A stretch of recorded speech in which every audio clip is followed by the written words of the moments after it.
50 টাকার আরএফএলের ঝুড়ি কেটে বানিয়ে ফেললাম 1000 টাকার বাস্কেটবল। আসলে বাচ্চাদের খেলনা ওরা বেশি দিন ব্যবহার করে না, তো দেখা যাচ্ছে যে ওটা কিছুদিন খেলে ফেলে দেয়। তো বাস্কেটবল এমনি যেগুলো জালি দিয়ে তৈরি, ওগুলো আসলে বেশ দাম নেয়, আর ওরা এত ছোট খেলতে পারবে কি না, তো ভাবলাম নিজেই বানিয়ে ফেলি। তো ব্লেড দিয়ে প্রথমে ঝুড়িটাকে কাটতে গেলাম। আর ঝুড়িটা সম্পূর্ণ নতুনও না, আসলে এটা বলা যায় যে ফেলনা জিনিসই। ওরা আসলে এটা ভেঙে ফেলেছে, যে এরা খুব দুরন্ত, 3টা বাচ্চা এত বেশি দুরন্ত, এই যে ওরা যাতে মাথা না ঢুকিয়ে দেয় ওখানে দড়ি দিয়ে বেঁধে রেখেছি। এখন ওরা সেই দড়িটা উপর পা দিয়ে উঠে যায়, ওই যে একদম রেলিংয়ের উপরে, ওর উপরে উঠে এই যে খেলা করে।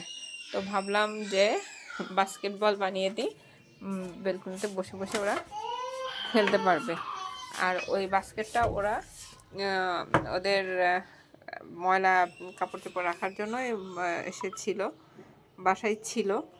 তো এর উপরে ওরা আসলে দাঁড়িয়ে দাঁড়িয়ে আছড়িয়ে বাস্কেটটা একদম ফাটিয়ে ভেঙে ফেলেছে। তো ভাবলাম যে ওই ভাঙা বাস্কেটটাই তল থেকে কেটে ফেলি, কেটে বাস্কেটবল বানিয়ে দিই। তো প্রথমে ব্লেড দিয়ে কাটতে গেলাম, তো ওটা বেশ শক্ত হচ্ছিল, কাটা যাচ্ছিল না। তারপর ছুরি দিয়ে ওই যেখানটা একটু ভাঙা ছিল আর ওই যে ফাঁকা যেটা, ওটা দিয়ে কেটে বানিয়ে ফেললাম। তারপর দড়ি খুঁজে পাচ্ছিলাম না, দড়ি না পাওয়াতে জামার ছেঁড়া একটা টুকরা দিয়ে ওটা দিয়ে বেঁধে ফেললাম বেলকুনিতে। আর আমার বেলকুনিটা মাশাআল্লাহ বিশাল বেলকুনি, মাথা থেকে ও মাথায় একটা দেখা যাচ্ছে মাঠেরই সমান বড় বেলকুনি। তো এখানে ওরা সাইকেল চালিয়ে বেড়ায়, তারপর দেখা যাচ্ছে খেলাধুলা করে। তো এখানে আরেকটা নতুন মাত্রা যোগ করলো বাস্কেটবল। ওই যে আরেকজন ছোট বিজ্ঞানী তিনি উঠে গিয়েছেন।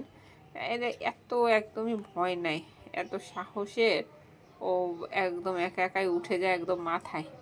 এতটুক মানুষ এত কিভাবে যে উপরে ওঠে আমি ভয় পেয়ে যাই, কিন্তু ওদের ভয় নাই, ওদের হাজার নিষেধ করলে ওরা শোনে না। তো এই যে আমার মেয়েটা তুলনা অনুপাতে ওদের থেকে শান্ত, তো ওদের জন্য ও চান্স পায় না। তো সাফাত মোটামুটি দিতে পারছে আজকে প্রথম দিন। তো প্রথমে একটু বেশি উঁচুতে বেঁধে ফেলেছিলাম, পরে ওটা থেকে আবার খুলে আবার একটু নিচু করে বাঁধলাম। আর এটাই যে আমার বেলকুনিটা, হচ্ছে বেলকুনিতে আবার 2টা দোলনাও টানানো আছে ওদের, দোলনাতে ওরা খেলা করে।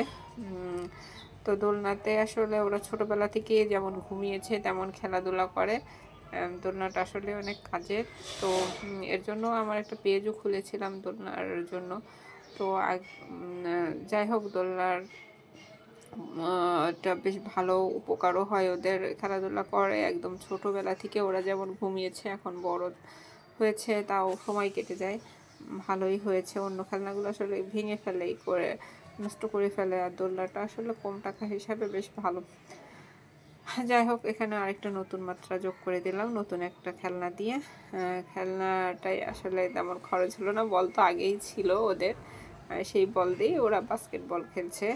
তো ওদের ভাবছে ছোটদের ছোট বলগুলো দিতে হবে, আর তারপরও বড়টা বড় বল দিয়ে খেলছে, তো ওদেরও এখন ইচ্ছা বড় বল দিয়ে খেলার। এখন যদি ছোট বল দিই তাহলে ওই বেলকুনিতে ছুঁড়ে দেখা যাচ্ছে বাইরে ফেলে দেবে, এজন্য আর ছোট বল দেই নাই, বড় বল দিয়েছি। কেউ যদি ঘরের ভেতরে বাঁধে তাহলে ছোট বলও দিতে পারবে। তো আমি ছোট বল দেইনি, তারা তো বেশি পাকনা, দেখা যাচ্ছে ফেলে দেবে বলগুলো নিচে, আবার বারবার তোলা একটা ঝামেলা হবে। আর বড় বল তো আর বাইরে যাবে না, বড় বল বাস্কেটের ভেতর দিয়ে খেলতে পারবে, এজন্য বড় বলটা দিয়ে ওদের শিখিয়েছি। সাফাত মোটামুটি পারছে, ছোটজন পারছে না, কিন্তু সে আবার উদ্ভাবক, সে নিশ্চয়ই কোনো একটা বুদ্ধি বের করে নেবে কিভাবে দেওয়া যায়। এবং ঠিক তাই, কিছুক্ষণ পরেই সে বেলকুনির একদম কর্নারে ছিল একটা ভাঙা চেয়ার, সেই ভাঙা চেয়ারটা টেনে ওই যে নিয়ে চলে আসছে, এসে এখন ওই চেয়ারটা দিয়ে উপরে উঠবে, উঠে ওর বড় ভাইয়ের মতো উঁচু হয়ে তারপরে সে দিবে, এটা হচ্ছে তার চিন্তা। আর মেয়ে ওসব ঝামেলার ভেতরে একটু কম যায় ওদের, ওর মতো দেখা যাচ্ছে ওই সাইকেল চালাচ্ছে। আবার ওদের যখন খেলা শেষ হবে, ফ্রি হবে, তখন এসে ও চেষ্টা করবে। ও একটু ঝামেলাঝাটি পছন্দ করে না আমার মতো, একটু শান্তিপ্রিয় শান্ত মানুষ। আর এই যে ছেলে দুইটা একদম একটা আরেকটার থেকে কম না, তবে ছোটোটাই ফার্স্ট, ছোটোটাই থেকেই বড়টা বরং শিখছে। আমি তো ভেবেছিলাম বড়টা থেকে ছোটোটা শিখবে, সাধারণত সেটাই হয়, কিন্তু ওদের হয়েছে উল্টা, বড়টা শিখছে ছোটোটার কাছ থেকে। তো সাফাত মোটামুটি দেয়া শিখে গেছে, কিন্তু ছোটোর জনের উদ্ভাবনে উনিও একটু শরিক হচ্ছেন, উনিও তার উপরে উঠে তারপরে বল দিচ্ছেন। আর খুব বেশি নিচু করি নাই, তাহলে সাফাত আবার দিতে পারবে না। আর ওদেরও আসলে একটু ছোড়ার একটু এক্সারসাইজ হোক, যাতে একটু উঁচু হয়ে দিলে এক্সারসাইজটাও হয়, আবার মানে দেওয়ার আগ্রহ থাকে। এখন ওই সাফাত উঠেছে, এজন্য ও কাঁদছে, মানে ওকে নামাবো যাতে ও উঠতে পারে, এবং ও নামিয়েই ছাড়বে।